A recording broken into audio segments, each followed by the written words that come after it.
Hello again and welcome to another Warhammer 40k Imperial Guard Tactics video.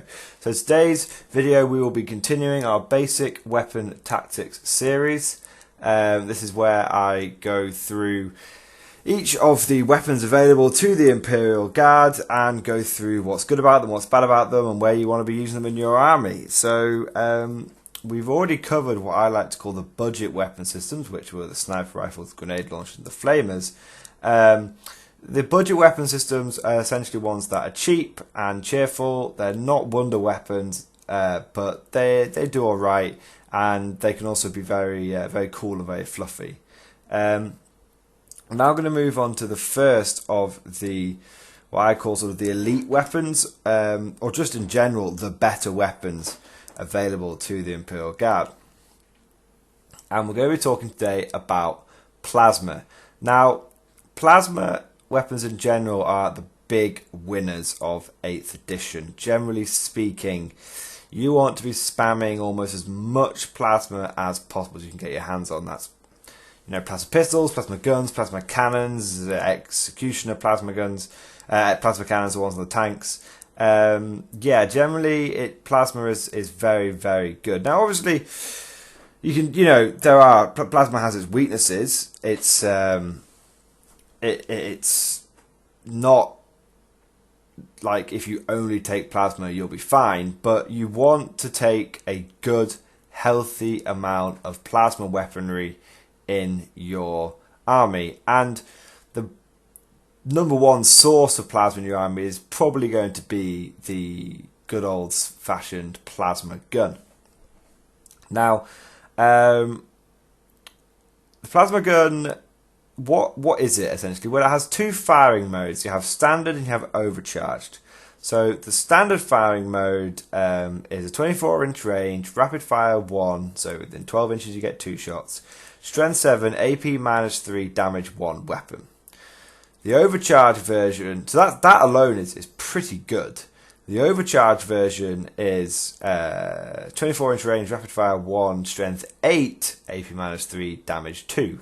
So essentially, if you overcharge, you get extra strength and an extra damage. The problem with overcharging is if you roll a 1, the model is slain.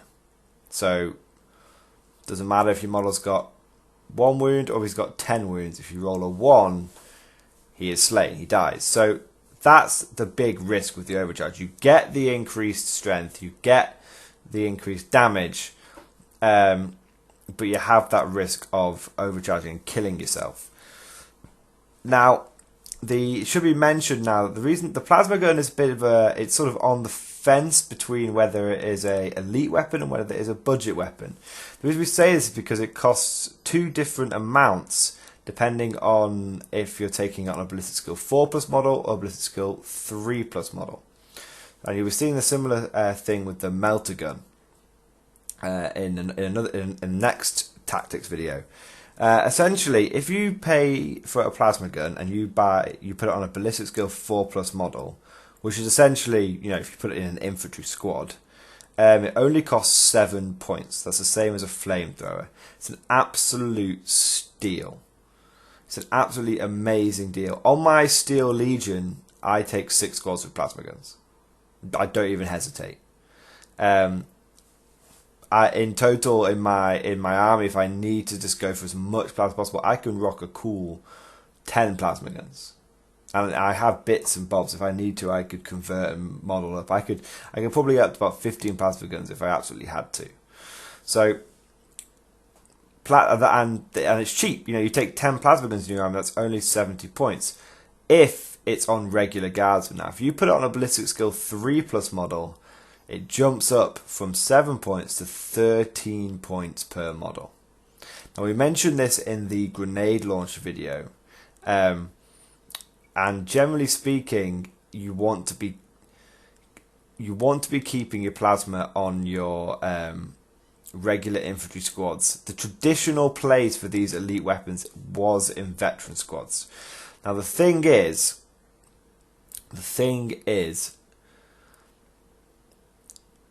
it's a good deal when you take a plasma gun on a regular infantry squad, and it becomes a solid workhorse weapon which is tactically flexible. it's when taken on a regular infantry squad, it's not a in your face wonder weapon. It's going to win you the game. One good volley will win you the game. It's a weapon which will hit half the time and generally do quite a lot of damage, and it'll grind your opponent down. It's a solid damage dealer. If you take it on a veteran squad, for example, and if you take 3 of these things in one squad, you can really, really hurt your enemy. There's a reason Games Workshop made it so you have to pay more on a 3+ model. Yeah, it's really, really powerful, the plasma gun. If you put it on a veteran squad, for example, and you combine that with a las cannon, you have just an absolutely filthy amount of close range damage. The key to using plasma on a ballistic skill 3+ model is to make use of the rapid fire range. You want to be in that 12-inch rapid fire. Because, if you have 3 of these guns in rapid fire range, you have, for example, the take aim order on them, and you could be Cadian, as well, Regiment Cadian. You've got 6 shots, re-rolling hits. You're probably going to hit with all of them, and then because you're overcharged, that's strength 8. You're going to wound most targets on 2s or 3s. You're looking at 4. If you're targeting a vehicle, for example, that's 4 wounds. The enemy's probably not going to make any of their saves, and that's 8 damage straight through. That's almost enough to kill a vehicle in one go. Yeah, that's insane. A squad of veterans with a las cannon in rapid fire range can kill a medium vehicle. Maybe you need a little bit of luck on your side. Maybe they need a little bit of fire support. But generally speaking, they can either kill or seriously damage a vehicle. And that's one squad. And, it's a strong investment. It's 120 points. But it's a really, really powerful tool. And the Guard, fortunately, we have ways of getting around that. As I've already mentioned one of them, we have ways of getting around the whole overcharging and killing yourself. The number one, if you've got plasma guns in a squad, the number one order you want to be using is take aim, because in most regiments, apart from Cadia, that means you're rerolling 1s, and in Cadia, if you stay still, that means you're rerolling all hits. The message I'm trying to get across here is, if you have the ability to reroll 1s with your plasma, then overcharge. Okay. If you don't have the ability to reroll 1s, still most of the time you're going to want to overcharge.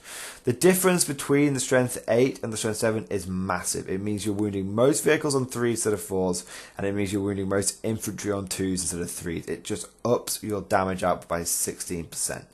It's absolutely incredible. And the 2 damage, of course, that's the biggest consideration. When you are overcharging, that 2 damage, it becomes a solid anti-tank weapon with that flat 2 damage. It's just incredible. But the great thing about the plasma, and I sort of already mentioned it, is its tactical flexibility. So, if you don't want to overcharge it, you still have a solid slug throwing, slug punching weapon. It's strength 7, it's AP -3. That is still going to do significant damage to pretty much any target you point at. What the overcharging essentially lets you do is, but in its in its standard mode, it's more of an infantry / elite infantry killer. When you overcharge it, it essentially becomes an anti-tank weapon. So that is the kind of tactical flexibility that you just can't find in other weapons. The grenade launcher, it wants to be like the plasma gun. The grenade launcher wants to be anti-infantry and it wants to be anti-tank, but it's just not. The plasma gun is. The plasma gun is possibly the most tactically flexible weapon in 8th edition. Now, one thing that should be mentioned is there's a couple of ways for you guys to that you want to consider. A couple of things you want to consider when using plasma. A couple of stratagems you want to consider. The first one is Vengeance for Cadia. There is very, very little in the Chaos Army that can survive a full unit of Plasma Scions or Plasma Veterans of the Las Cannon in rapid fire range with Vengeance for Cadia. What Vengeance for Cadia does is against any Chaos unit, you select one of your units and you get to reroll all hits and all wounds. It's absolutely filthy. Now don't forget, you can combine that with the Mordian Iron Guard stratagem, for example, which would let you, if you do, it's called volley fire. Any sixes you get to hit, you get to fire that model again. Now that often means you'll be getting, that will often add an extra 2 to 3 plasma shots. It's really, really powerful.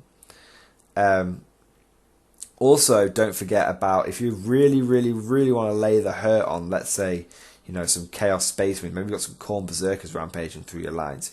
You could take Plasma Veterans, you could be Vostroyan Firstborn, you could use Vostroyan Pride, I believe that's their stratagem. That lets them hit on a +1.